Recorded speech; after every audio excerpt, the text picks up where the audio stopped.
Welcome back to another color review. Today, we are going to be looking at how Everything Everywhere All at Once built so many unique universes in such a short period of time. Let's get into it.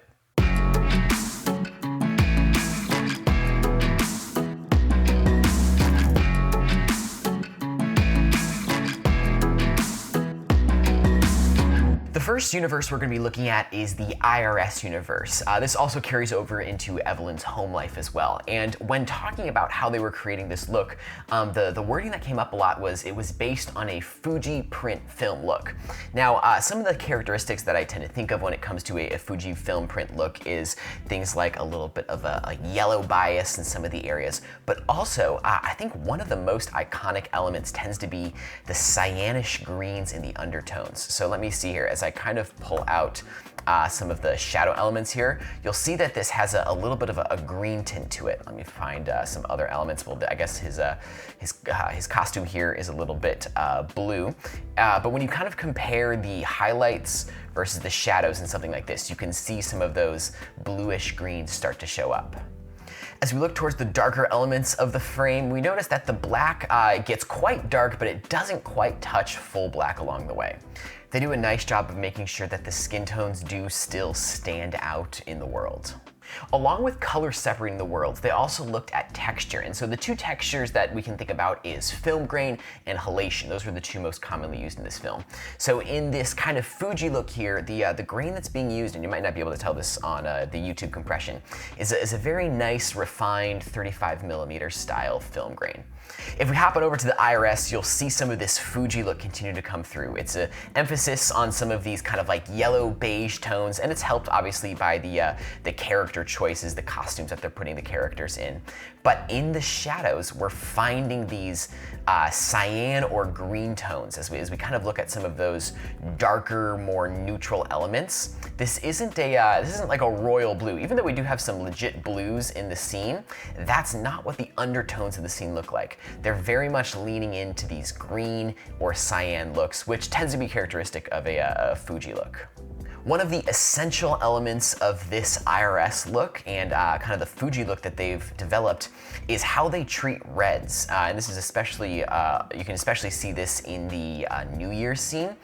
You'll notice how these reds have a really almost inky quality to them.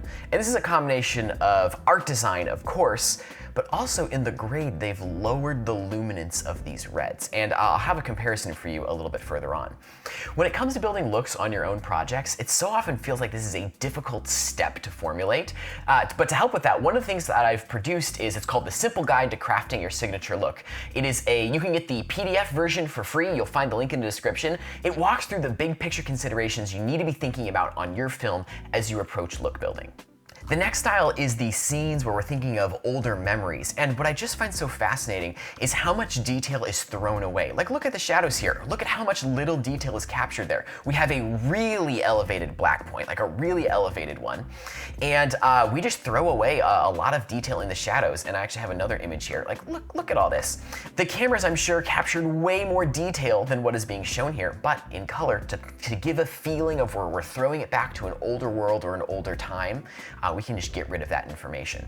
In addition, this shot right here is a great comparison for the reds. Look at the reds that are going on in this car. It's almost like I believe I heard the creative team call these like berry reds. They're fairly bright, a little more magenta and red, and they're brighter too. Just the overall luminance of the reds are brighter in the scene. What if we compare it to the New Year's scene? We have the dark, inky reds of kind of our IRS world, and the brighter, more berry magenta reds of this throwback.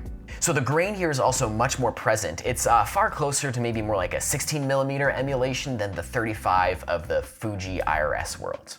Also, when I look at some of the detail in these frames, I do wonder how much they actually went in and added a bit of blur. It does feel like so much detail is lost. I have to believe that there was some sort of additional blur added.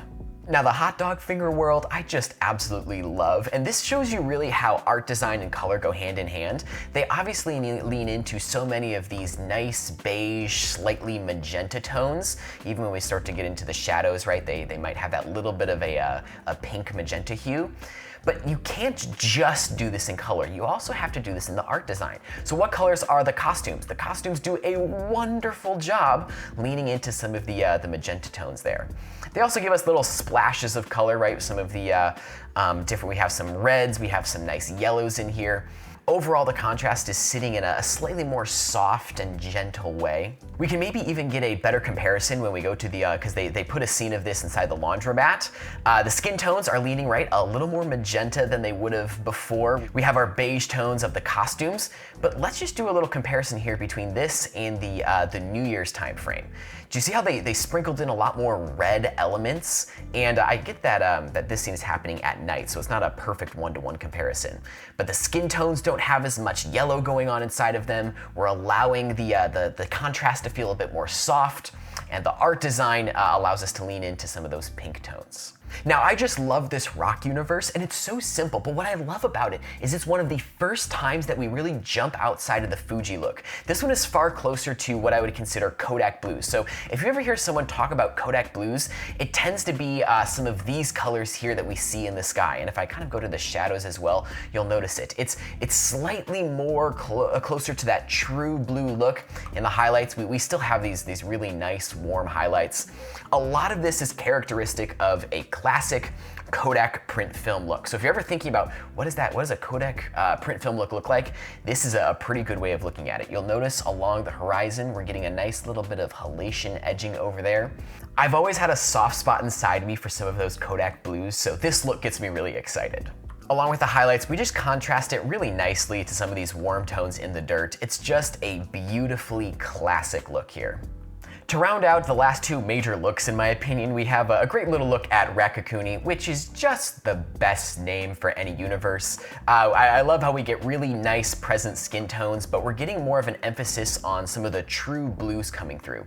And it's hard for me to know how much they built this off the Fuji stock. I do like that they have a little bit of a raised black element still in the frame, but there's definitely more of a focus on cleaner highlights, the saturated blue elements coming through nicely. I guess we do have a little bit of red punching there in the background.